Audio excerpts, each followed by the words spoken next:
Oke, assalamualaikum, balik lagi ya di channel Cak Tri. Oke, di video kali ini kita akan bereksperimen ya. Jadi ini rencananya saya mau eksperimen untuk si Tiny Whoop atau Micin 1S HD. Nah, ini frame 75 mm nih. Kita akan coba pasangin satu komponen baru nih, yaitu komponennya namanya black box eksternal ya.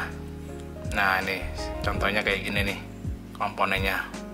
Jadi ini open lock black box ya, modelnya komponennya kayak gini. Ini fungsinya yaitu untuk merekam semua data giro atau data statistik ketika kita terbang ya. Dia akan direkam ya, fungsinya sama kayak black box yang ada di onboard FC.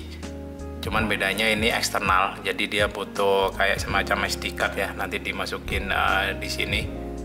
Jadi kapasitasnya juga jadi lebih gede ya, karena untuk yang onboard FC itu biasanya kapasitasnya hanya di 8 mega atau 16 mega, maksimum mungkin di 32 mega ya. Kalau ini kan bisa sampai bergiga-giga. Cuman memang mungkin kecepatan nulisnya akan lebih lambat daripada yang onboard FC. Cuman untuk yang FC yang biasanya udah support black box itu biasanya harganya itu mahal banget. Nah, ini adalah salah satu solusi yang lebih hemat ya, kalau misalkan kita mau mendapatkan data-data black box tapi sementara FC kita nggak support black box, atau FC kita FC model yang buat 1S ya, buat Micin itu biasanya jarang atau bahkan nggak ada mungkin ya di pasaran yang FC-nya itu udah support black box. Nah, ini saya mau eksperimen nih. Saya mau pasang nih eksternal black box ini ke si Micin 1S HD nih. Tujuannya sih bukan buat tuning ya. Kalau saya mau coba nanti kita stabilkan footage-nya menggunakan real steady atau gyro flow. Jadi kalau misalkan berhasil, ini akan jadi ultimate Micin 1S HD yang keren nih. Karena dari sisi footage sudah HD, kemudian dari sisi range juga oke, karena ini dua-dua Micin ini pakai receiver ELRS ya, jadi ringnya itu juga cukup jauh. Dan kalau misalkan ada black boxnya, berarti otomatis kita bisa stabilkan footage-nya itu menggunakan aplikasi penstabilan image ya, kayak Real Steady atau Gyro Flow. Terus yang saya temukan di pasaran ya, terutama di Indonesia, itu untuk black box eksternal itu ada beberapa macam.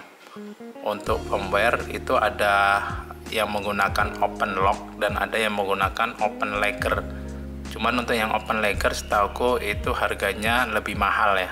Kalau yang open lock yang seperti ini itu harganya sekitar 100 ribuan. Nah, yang saya temuin di pasaran itu ada dua tipe nih. Dua tipe jenis black box eksternal modul. Nah, di sini kalian bisa lihat ya bedanya. Bedanya itu kalau yang pertama itu tulisan open lock-nya itu ada di bawah di sini. Kalau yang kedua itu open lock-nya ada di atas. Bedanya apa sih? Bedanya sih sebenarnya kalau dilihat dari sisi layout itu sama aja. Dua-duanya mirip banget kan secara layoutnya. Cuman yang membedakan itu firmware yang ada di dalamnya. Kalau yang versi yang ini, yang open lock yang ada background warna putihnya ini by default udah out of the box, udah bisa langsung dipasang ke Betaflight. Tapi kalau yang model kayak gini, yang ada tulisan open lock tapi nggak ada background warna putihnya, itu kalian mesti refresh lagi firmware-nya, itu yang support black box untuk Betaflight atau CleanFlight ya. Caranya gimana, aku sudah taruh linknya ada di deskripsi, itu kalian bisa lihat aja. Dua-duanya sama support untuk bisa ngerekam data statistik giro dan segala macam. Sekali lagi yang untuk yang ini itu kalian mesti refresh ya. Dan untuk refreshnya itu kalian butuh alat tambahan semacam kayak gini nih. Nah, ini tuh FTDI adapter. Kalau yang ini punya saya ini tipenya yang FT232RL ya. Atau kalian bisa pakai yang Arduino Nano, itu juga bisa juga untuk nge-flashnya. Nanti flashnya itu pakai Arduino IDE ya. Nah, kalian mesti flash lagi ya pakai black box firmware for open lock. Itu linknya juga ada di deskripsi, kalian bisa cek aja. Itu intinya sih, bawaannya ini nggak support out of the box untuk Betaflight ya. Jadi mesti di refresh. Kalau udah di refresh harusnya sih fungsinya sama aja kayak yang ini. Jadi kalau misalkan kalian beli, kalau bisa yang modelnya yang kayak gini. Kalau misalkan nggak mau ribet ya untuk ngeflash lagi, itu pakai yang ini nih, yang open lock yang ada background warna putihnya. Yang open locknya tulisannya di bawah. Itu kalian nggak perlu pakai alat kayak ginian lagi untuk nge-flashnya. Oke, nanti kita akan coba ya pasang ke salah satu micin HD ini. Cuman kayaknya bakal saya pasang yang di sini. Kenapa? Karena ini yang dari Acrobi B-Brain ya. Udah nggak ada lagi UART kosongnya ya, yang slot kosongnya. Karena kemarin udah dipakai buat ini ya, receiver ELRS. Karena bawaannya itu yang FrSky D8 saya kurang puas dengan ringnya, makanya saya ganti pakai receiver eksternal. Cuman jadinya nggak ada slot kosong lagi untuk serialnya. Untuk UART-nya itu udah nggak ada lagi, jadi mungkin nggak akan bisa dipasang ya di sini. Padahal saya pinginnya dipasang di sini karena ini pakai FC yang premium ya, FC mahal dari Nubidrone. Cuman nggak apa-apa karena ini kita akan eksperimen aja. Kita akan pasang di ini ya, ini speknya itu kalian bisa lihat aja di layar. Ini pernah saya buatkan videonya ketika ngerakit ini. Intinya ini FC-nya pakai FC Crazy F4 IO 5-in-1, udah include ELRS, SPI receiver, dan ada slot kosongnya UART 1 kalau nggak salah. Nanti kita akan pakai slot itu untuk pasang si open lock ini ya. Oke, kita akan coba pasang aja ya. Untuk proses pemasangannya mungkin saya skip ya, mungkin videonya akan nanti terlalu lama.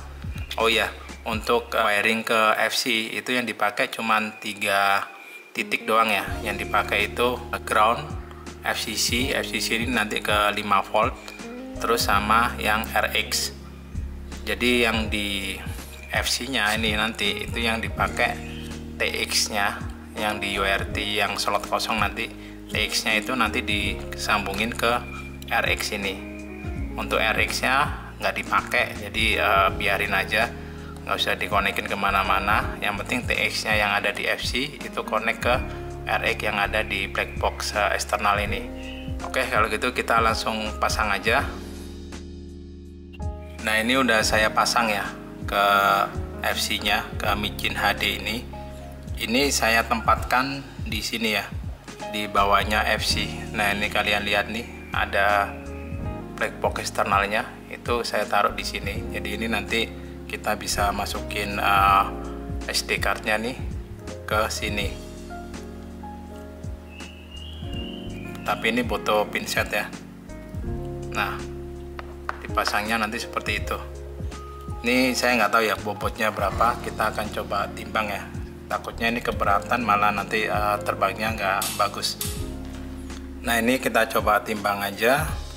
Itu beratnya 36,2 ya. Ini harusnya sih masih cukup oke ya, karena masih di bawah 40 gram. Harusnya sih terbangnya masih cukup enak ya. Terus untuk settingan di Betaflight itu kalian bisa lihat di layar ya. Untuk di port itu kalian mesti set untuk ininya di black box logging, set di UART yang kalian sambungkan ya, black box eksternalnya itu ke UART yang mana, itu yang kalian set. Kemudian untuk baud rate-nya ini saya coba pakai yang 250.000. Nah, habis itu di settingan black box, di settingan black box itu di set ininya di serial portnya. Kemudian untuk hertznya itu kecepatan nulisnya itu saya kasih di 1 kHz ya. Memang ada kelemahan biasanya kalau pakai yang black box eksternal ini, karena kecepatan nulisnya pasti akan kalah cepat ya dibandingkan dengan black box yang udah on board di FC-nya.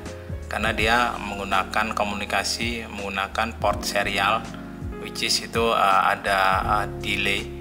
Dan ada faktor juga micro SD-nya itu kalian kalau bisa menggunakan yang read, untuk write-nya itu yang kenceng banget ya, supaya nggak ada delay ketika menulis data-data black box itu ke dalam micro SD-nya. karena saya nggak cukup yakin ya dengan data black box yang eksternal ini. Kalau misalkan disinkronize dengan footage videonya itu bakal jadi smooth apa enggak, cuman kita lihat aja, namanya juga kita melakukan eksperimen ya. Tapi kalau misalkan berhasil itu akan jadi keren banget, Micin 1S yang bisa menghasilkan footage yang smooth banget.